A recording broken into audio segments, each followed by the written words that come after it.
Hey everyone, this is Parveen. So in this video, I am going to tell you about what IELTS actually is. आप सभी को full form तो पता है कि IELTS की फुल फॉर्म है international English language testing system. लेकिन फुल फॉर्म का क्या फायदा जब आपको यही नहीं पता कि एक्चुअली है क्या ये। एक्चुअल में ये इंग्लिश का टेस्ट है।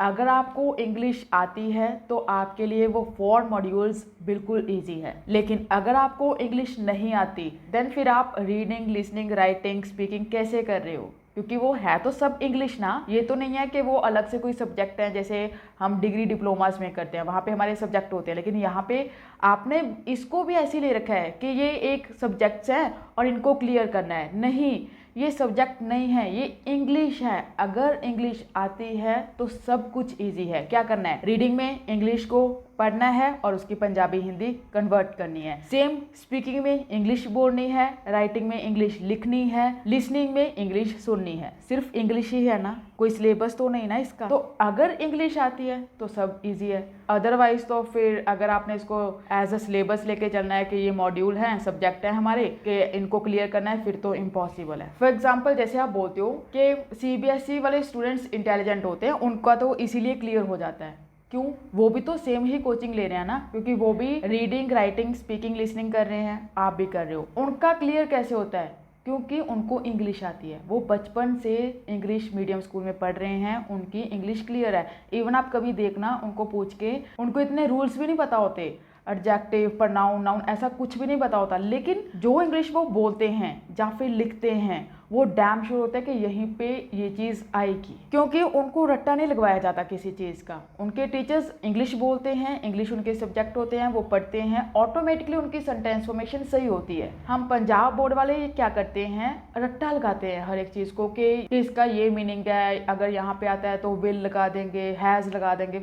मतलब ये चीज़ क्या, रट्टा सिस्टम नहीं होना चाहिए। अगर आप इसको एज एन इंग्लिश टेस्ट लेकर चलोगे तो इजीली क्लियर कर लोगे। अदरवाइज तो फिर पता ही है, अगर आपने इसको डिग्री डिप्लोमा समझ रखा है तो फिर तो करते रहो, है ना। फिर आपको सभी को पता है कि क्या हाल होगा। फिर तो वही चीज़ होगी, आप सेमेस्टर वाइज सेमेस्टर लगाई जा रहे हो, कर कुछ रहे नहीं है। इंग्लिश आती है तो सब आता है, ठीक है। इंग्लिश को इम्प्रूव करने के लिए आप आप यूट्यूब पे देख सकते हो, बहुत चैनल हैं। लेकिन आजकल के जनरेशन का ये है कि वो अगर किसी ने आइल्स करनी है वो सिर्फ आइल्स के चैनल को ही सब्सक्राइब करता है। आइल्स भी तो इंग्लिश है ना। अगर इंग्लिश आती है तो इसलिए बोल रही हूँ कि जो इंग्लिश सिखाते हैं आपको यूट्यूबर्स, उनको फॉलो कीजिए। इंग्लिश सीखिए, पहले बेसिक क्लियर कीजिए। पास्ट, प्रेजेंट, फ्यूचर टेंस का रूल क्या है, पहले वो चीज़ सीख लीजिए। फिर उसके बाद तो आप कोई टेंस की बुक खरीद सकते हो। वैसे मार्केट में बहुत बुक्स हैं, टेंसेस की बुक्स होगी, ट्रांसलेशन की बुक्स होगी, या फिर आपको मैंने अभी बताया ही है। और या फिर ये कर सकते हो, कोई कोचिंग अगर किसी ने ज्वाइन करनी है। वैसे मैं यही बोलूँगी कि अपनी तरफ से एफर्ट्स कीजिए। यूट्यूब पे बहुत कुछ है सीखने के लिए।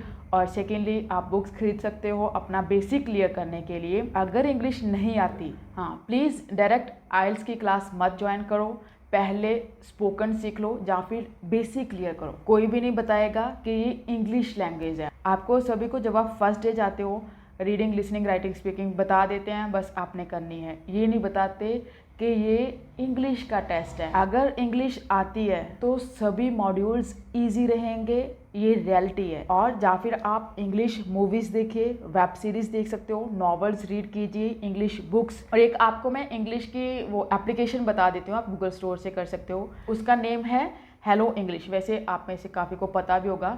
वहाँ पे भी वो ऑप्शन जैसे ऑब्जेक्टिव टाइप होते हैं ना क्वेश्चन, वैसे ही वो देते हैं। आप क्लिक करोगे तो वैसे ही आपको बेसिक वहाँ से भी क्लियर हो जाएगा। गेम्स के अकॉर्डिंग वहाँ पे आप देख सकते हो, एक बार डाउनलोड करके देखना।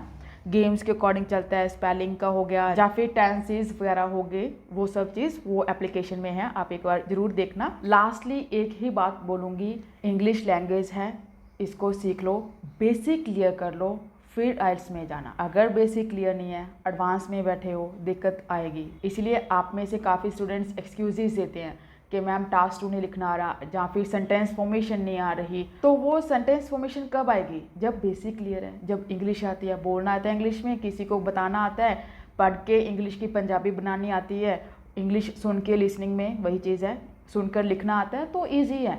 अगर नहीं आती इंग्लिश तो फिर अभी मैंने बताया ही था, फिर तो सेमेस्टर्स लगा रहे हो, लगाते रहो. So this is my humble request to you guys, please clear your basics and then move to IELTS. Thank you so much for watching.